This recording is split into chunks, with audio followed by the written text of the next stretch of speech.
Assalamu alaikum. Today we are going to continue a series of lectures on which we have been delivering on brachytherapy. We are bringing continuous improvement in this technology, so I thought that I would share some experience today in this grand round. So just a little introduction again on interstitial brachytherapy. First, a recap of what is brachytherapy. It's a type of radiation therapy which involves placement of radioactive sources through well-designed applicators in close contact with the tumor. The advantage of this method is that we are able to deliver high-dose radiation to the tumor while sparing the surrounding normal tissues the side effects of the radiation. So this diagram is a dream of every radiation oncologist, in which we want to just target the tumor solely with high dose of radiation so as to achieve our targets of getting a tumor control, the cell kill in the tumor, and while sparing the surrounding healthy tissues.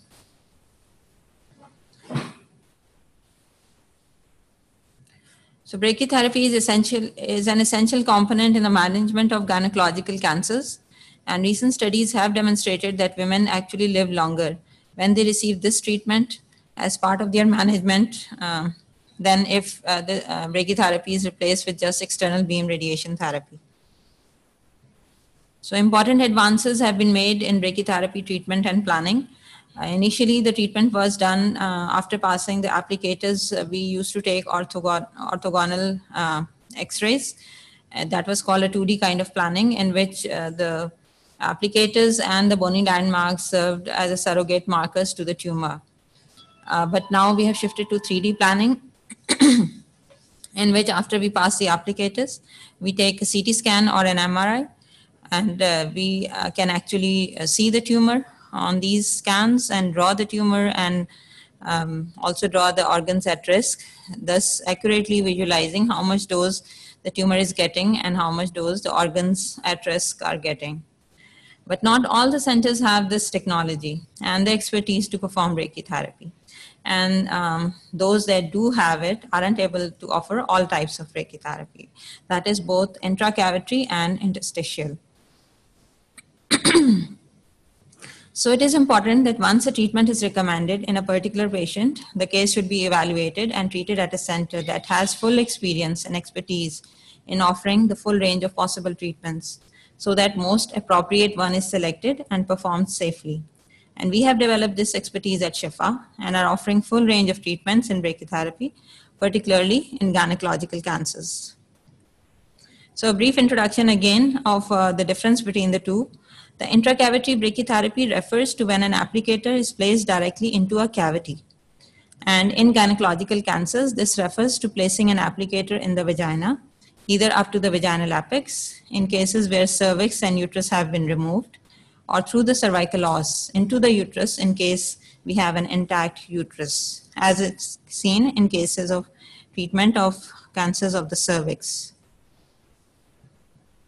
So this diagram just depicts the placement of the applicators into the cavities. You can see the central applicator going inside the uterus and two surrounding blue colored applicators placed in the fornices of the vagina, and radiation source is passed through these applicators, and it radiates the surrounding area of the tumor which is present in the cervix or in the vagina. So how is interstitial brachytherapy different? It is different in a case where there isn't a cavity for a radiation applicator to fit in. Then a series of small hollow tubes are placed in and near the target tissues. And in other cases also where tandem and or ovoid applicator would fit, but the residual lesion is larger than the standard distribution of dose that can be encompassed with this applicator. So it is then required that some applicators in the form of fine needles or tubes are passed through the tumor volume so as to radiate the tumor adequately from inside. This is just a diagram depicting that in case this yellow line can be seen as an isodose distribution, radiation area encompassed by the applicators, but we can see that this portion of the tumor is not getting adequate dose. To radiate this area, we have to pass some needles so that the whole of the tumor volume is encompassed by the radiation dose. So now we move on to some of the cases which we have performed lately, this procedure, and I will just be briefly giving their history and then a little about the procedure. So case 1 was that of a 61-year-old female patient. She presented in January 2020 in emergency of Shifa, and she had complaints of lower abdominal pain and severe constipation. She gave a significant past history of having THBSO done at an outside hospital, but it was done about 1.5 years back. And it was then diagnosed as a case of carcinosarcoma uterus, and it was stage 1B. But unfortunately, she was not advised any kind of adjuvant treatment. This is a high-grade tumor with a high risk of recurrence and definitely needs an adjuvant treatment.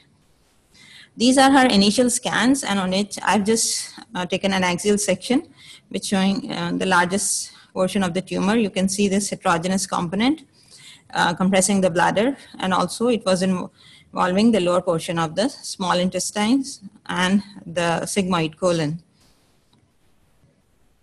So as the patient had severe abdominal pain and constipation, subacute intestinal obstruction was kept in mind, and the patient was planned for emergency laparotomy, and Hartmann's procedure was done.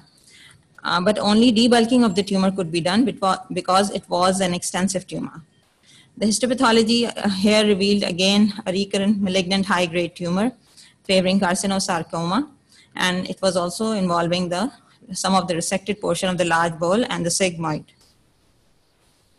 Postoperative scans of this patient, of course, the whole tumor could not be removed, so it definitely showed a residual disease, which you can see on the scan.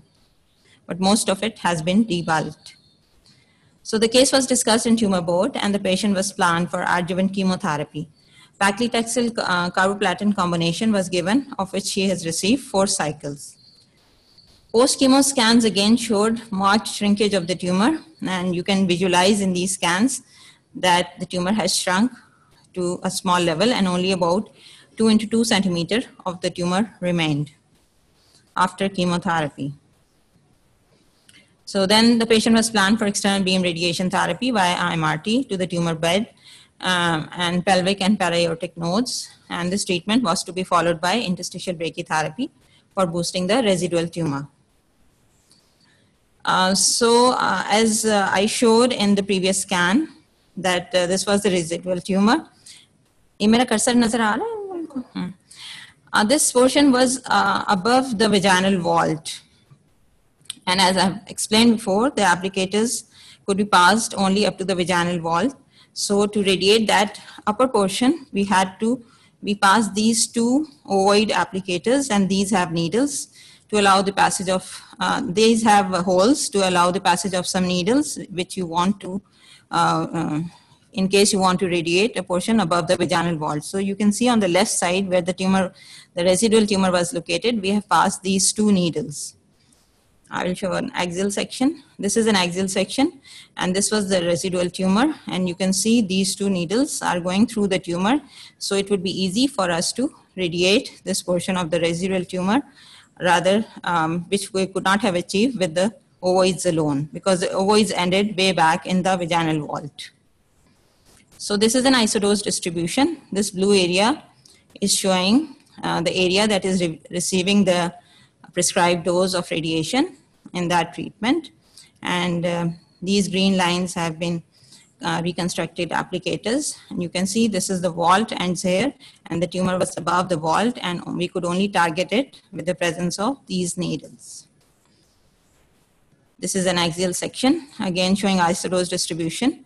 And you can see how little dose the rectum and the bladder receive once the dose is contributed through these needles. So we hope to achieve a very good tumor control with this modality, which would otherwise have not been possible, because a next surgery for this residual tumor would have been something like pelvic exentration, and which is associated morbidities. And with this treatment, we expect that patient will have full recovery, inshallah. So we move on to our next case. This is again a 60-year-old female, and she lately presented with history of mild pervaginal bleeding and discharge. She had a significant past history of having THBSO done, but that was about 6 years back. And it was at that time, grade 1, stage 1A, endometrioid adenocarcinoma. Usually no treatment is recommended for this because it has a very low risk of recurrence. But she developed a recurrence about 6 years after the initial surgery because again, once the area was examined and biopsy was done, it again came out to be a locally recurrent adenocarcinoma, again grade 1, and was on the left side of the vaginal vault. So this is a CT scan. You can see this heterogeneous area in the pelvic cavity above the vaginal vault. There's some haziness on the right side as well. This is an MRI I've just shown. This is the vaginal vault, and this tumor is localized above, extending into the vaginal vault. And there's some haziness here as well. So for this, again, we planned an external beam radiation to the tumor area because it was a recurrent tumor. And the surrounding pelvic nodes also received the standard dose of radiation. And this was to be followed by interstitial brachytherapy to the residual tumor. So you can see in this CT topogram that we have again passed those two ovoids with holes in it, and two needles have been passed, one on the left and one on the right side. Here on the axial section, you can see these needles in situ passing through the tumor, where we can, once the radiation source can be passed through these needles, we can adequately radiate this area without causing much damage to surrounding bladder and rectum. So these are the isodose distributions again in the sagittal section. You can see the dose has to be prescribed to way up the vaginal vault here where the residual tumor was sitting. This is a axial section, again showing isodose distribution to the vaginal vault, the area above the vaginal vault where the tumor was localized, and this has received a high dose. Last case in our series is of a 59-year-old female patient, and she presented to an outside facility for postmenopausal bleeding in November 2019. A THBSO was done, but histopathology was not available. She developed recurrent pervaginal bleeding in April 2020, just about 6 months after the initial surgery. And on examination, a large polypoidal mass was visible in the vaginal vault. Biopsy revealed endometrioid adenocarcinoma, grade 2. Staging CT scan did not reveal any distant metastases. And MRI pelvis showed a large mass at the vaginal stump, about 6.5 into 5.5 centimeters with few bilateral internal iliac lymph nodes. This is the MRI of the patient's sagittal section, and you can see a large recurrent tumor which is present above the vaginal vault. This is the axial section. This is the outline of the tumor. It's a large heterogeneous tumor compressing the bladder, and somewhat looks like it's invading the rectum as well at places. So patient was initially planned for EBRT to the pelvis via MRT, and she was given a dose of 50-40 centigrade, and then she was referred to Shifa for brachytherapy. Post-EBRT MRI showed marked shrinkage in the size of the tumor, which you can see on these scans. You can see as compared to the previous scan, there's a large shrinkage. It has almost reached 1/3 of its original size. And this is the axial section in which we have this residual tumor. So we could not, in no way we could target this residual tumor with a high dose radiation. And the surgery again meant a complete pelvic excision for this patient. But with this technique, we have been able to salvage the patient's functional status. So interstitial brachytherapy was again planned to treat the residual tumor. And this just again CT topogram showing, for this we use another kind of applicator in which there's a central cylinder with surrounding needles fixed with a template at the perineum. So we have passed these needles around the tumor. This is the tumor, and you can see these needles are going through the tumor so that we can adequately target this area of the tumor. So this is the slide showing the dose distribution. The vaginal vault ends here where the cylinder ends. This is the area, and all this tumor was above the vaginal vault, which has been adequately targeted with the needles passing up into the pelvis. Again, an axial section where we can see this dose distribution to the tumor. So I would just like to conclude my presentation by saying that this modality can be used either as monotherapy or as an adjuvant boost to external beam radiation. And the strength of this technique lies in delivering highly conformal doses with steep dose gradients to the tumor that are not surgically resectable because of their close proximity to critical organs. And interstitial brachytherapy can also be used in patients who are not surgical candidates. These advantages, of course, have to be carefully weighed against the risk of the procedure, including risk from general anesthesia, because these procedures are performed under general anesthesia. Infection of the associated, of course, adequate measures are taken in our setup, and patient immobilization over the duration of treatment. Interstitial brachytherapy in gynecological malignancies is used to treat patients with massive volume residual disease, as we have seen in previous case, extensive vaginal involvement, adjacent organ invasion, or vaginal disease recurrence after hysterectomy to encompass all areas of involvement. Advocates of this technique report high local control rates. However, a review of cases from the Patterns of Care study indicates that less than 15% of patients in the United States are treated with this technique. But it's very difficult to make a comparison across series because, as you've seen previously, all the patients were different because the tumor does not follow a set pattern of recurrence. So we are not able to compare one technique with the other because of inherent case individualization in the technique and dosimetry of the procedure. Since April 2019, when the brachytherapy service was launched in Shifa, a total of about 20 interstitial procedures have been performed, but all of them have been done in gynecological malignancies. We are taking the treatment of such patients a challenge and will be giving a feedback on the control rates and side effects of such procedures. So we hope to have a change ahead in which we can adequately treat those patients who were doomed for a pelvic exentration because of a recurrent tumor, and hope to salvage these patients and inshallah provide them adequate long-term survival. Thank you very much. Okay, we've got a question. What about bladder filling, especially when using ovoids combined with interstitial? Well, when we are passing the catheters, the needles or the tubes, we maintain an empty bladder because it is contracted and on a side, so we have least possibility of puncturing any surrounding organ. Even the rectum is emptied previous to the procedures by giving an enema to the patient and laxatives a night before. So again, this procedure is always done with meticulous review of their scans, MRI, CTs, the location of the tumor, the length, breadth of the tumor, and we pass the needles at a safe distance. And after doing the CT, we again review the placement and then do final adjustment, CT guided. I hope that answers the first question. ये मैंने choose तो नहीं करना answer? अच्छा. Okay, we've got another question.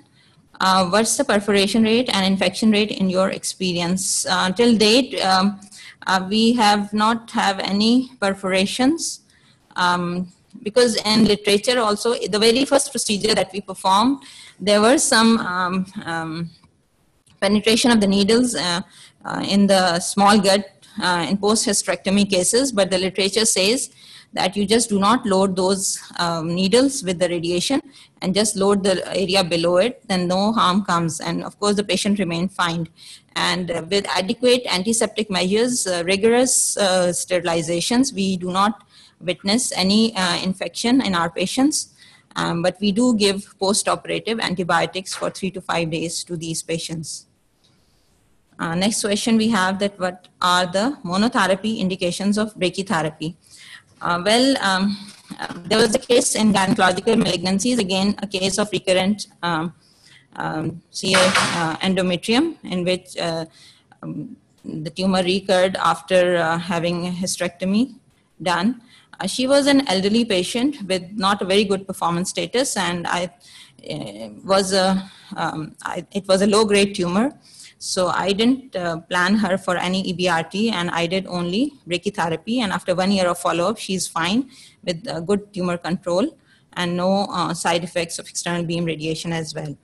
But there are other indications. It is coming up in other cancers. Prostate cancer mein monotherapy indications are coming up. But in gynecological malignancies, I just weigh the pros and cons, whether this treatment, the grade of the tumor, the size of the tumor, and whatever its recurrence pattern.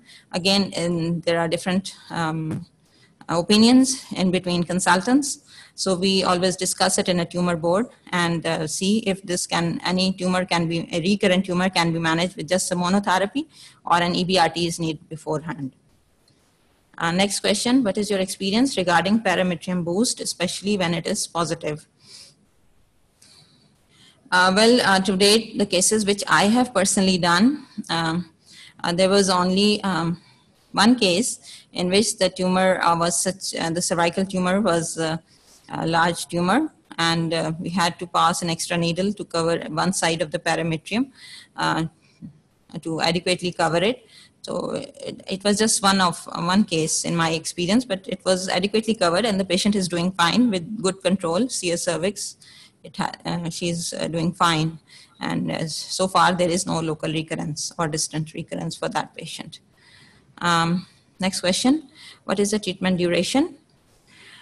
The treatment duration, actually the insertion, the whole treatment can be divided into different parts. First, once the patient comes and visits to the clinic, she is prepared for the procedure, but actually insertion takes just 10 to 15 minutes, not more than that. Again, it all depends on the experience, how often we have done the procedure.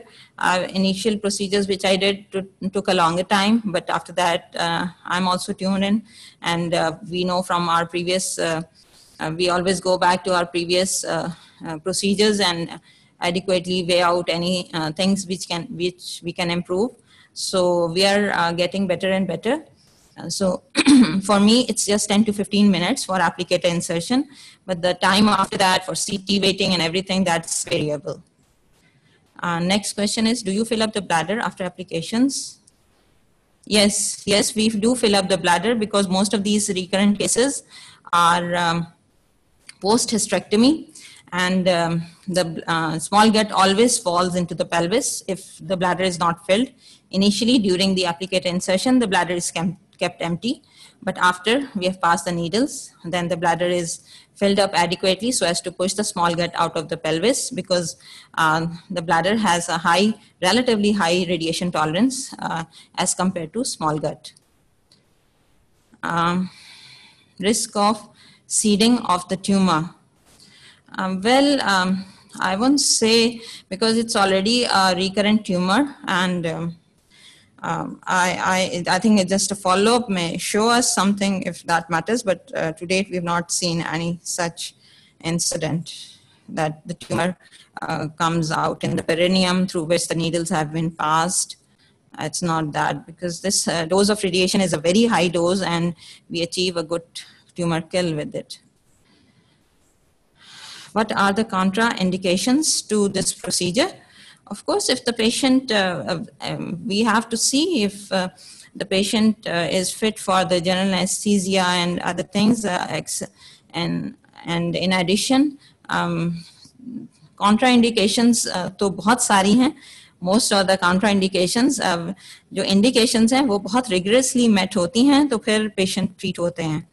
मतलब very few patients fall into this category who can be planned for this procedure. And so most of the patients are contraindicated. So it's very through much pros and cons and discussions that we come to decide that this patient needs an interstitial treatment.